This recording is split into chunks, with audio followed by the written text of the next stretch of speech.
The first thing that I want to bring up is a very project leadership driven concept. It's what the military refers to as the After Action Report, or AAR. I'm a big, big fan.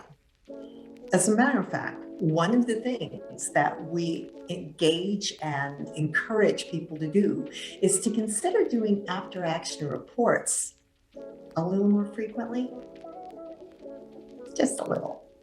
The end of a project isn't the only time that it makes sense to do an after action report or lessons learned or retrospective.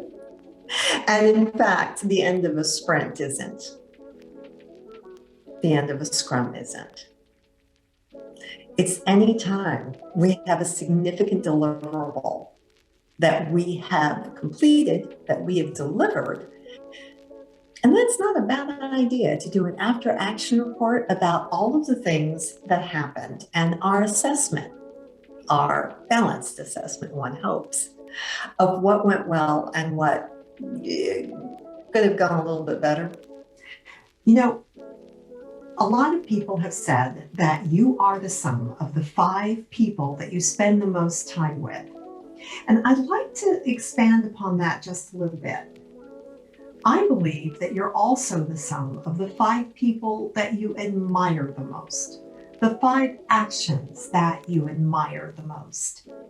And that can help you become a better version of yourself as well.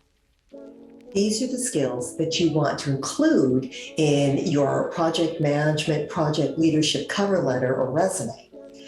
Communications, collaboration, and critical observation. And no, I didn't just pick them because I'm so crazy about alliteration.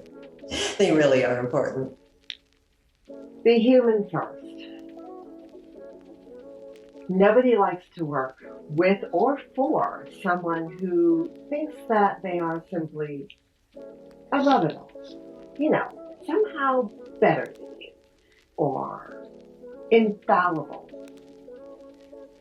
Now, being human first doesn't mean lowering your standards for the people who work for you or work with you. It simply means that you also hold yourself accountable to those standards, and if by chance you fail, like spouting off 2 sentences in a row that make absolutely no sense, or having made an error in judgment, then you own it, you acknowledge it, you do your best after that to fix it. So, be human first. And Mark Twain famously said that there are a couple of things that you don't want to see in the process of being made: laws and sausages. And I agree. But see, everybody's deliverable has a little something in it, a little part that, we really don't want to share. A dear friend of mine, Oliver Lehman, likes to point out that one of the critical elements that you need in order to be a leader are followers. And just because people have been assigned to our teams doesn't necessarily mean that they're following us. Sad but true. So the dynamics between each of the team members is a critical element of how your leadership will be judged and how the team's performance will actually be either a blessing or a bane. Agility. It's not just a project management approach. And I read a post about it a while ago. It was based on an article in Forbes magazine. And by a while ago, I mean, towards the middle of 2021. And if you haven't read any of her stuff, look up Marty Constant. That's Constant with a K. And I bring her up because she is a big proponent, and I completely agree with her. She's a great writer, by the way, of how agility is also a mindset. It's a mental skill. It is an organizational skill. It is an approach that is philosophical. not just project management oriented. Oh, yes, I'm not saying there aren't. There is a ton of information around the language and the project management structure of an agile project team and the responsibilities of agile project leaders. That being said, as professionals, as my incredibly valued colleagues in this business and in any other, may I suggest that the pace of change has made agility no longer a nice to have, but a need to have. In 2019, I wrote a post called All the World's a Stage, apologies to William Shakespeare.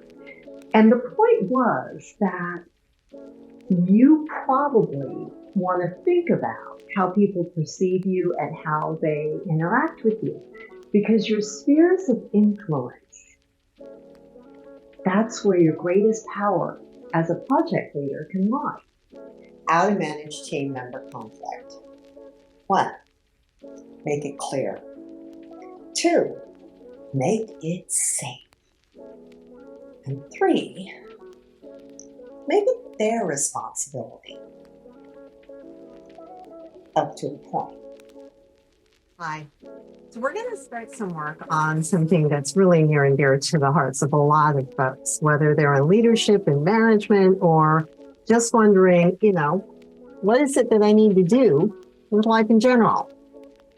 Motivation.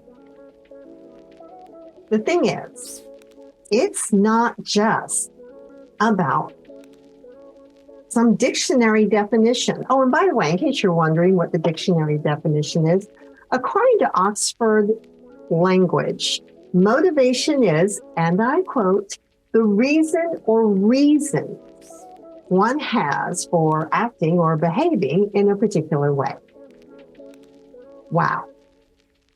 At a practical level, that only gets the ball rolling. It gets the ball started, but it doesn't give us anything about what to do.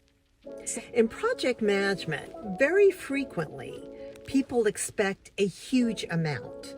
They're not really explaining to us what it's supposed to result in. And and to make life even more interesting, they also are pretty sure they shouldn't have to pay for it. This is what I frequently refer to as the classic scope definition, requirements definition problem. Somebody wants something from you, but as Reacher says, details matter. Who's going to pay for it? Detail number 1. What's it supposed to actually contribute to the objective of the project? Detail number 2.